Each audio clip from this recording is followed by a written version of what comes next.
Hello and welcome to ILTV's Evening Update. I'm Aaron Porras here with the latest news from Israel. Israel and Honduras have signed a bilateral security agreement to increase cooperation and strengthen ties between the two countries. The massive agreement signed last Thursday includes Israeli support on security equipment, training, reciprocal visits between the defense ministries, and joint projects on the transfer of technological information.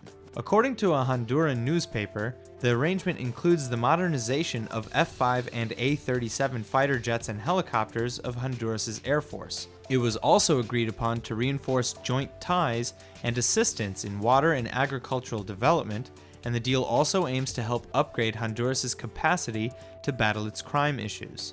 Honduran President Orlando Hernandez said that until now, criminals often had more resources and better technology than the government did. Israeli officials are headed to the US, Europe, and Asia to offer tax breaks to global technology companies in efforts to encourage them to do more research and development in Israel. Economy Ministry Director General Amit Lang will be marketing Israel to tech giants in cities on the American East Coast this week and next, and will then head to Europe and Asia to promote the plan there as well.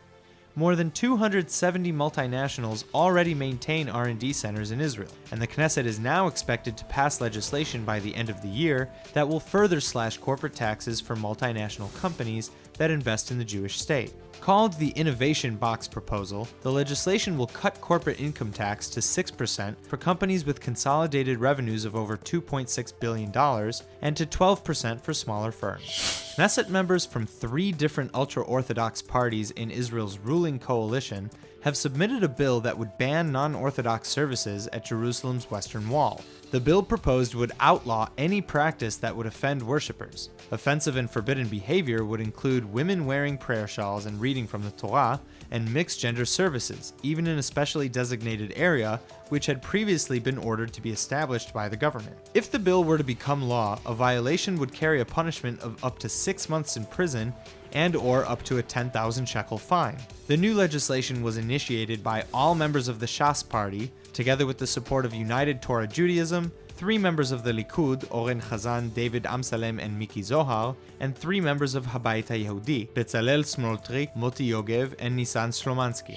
Hélène Legal, the new French ambassador to Israel, presented her credentials to President Reuven Rivlin, who greeted the ambassador taking up her new post and welcomed the country's long-standing support for Israel. What did not inspire the Israeli president, however, is the incoming news regarding the latest French peace initiative. The scheduled peace conference being held in Paris on December 21st will not contain any new ideas on how to solve the Middle East conflict. The new French ambassador says it is intended only to keep the Israeli-Palestinian issue on the table.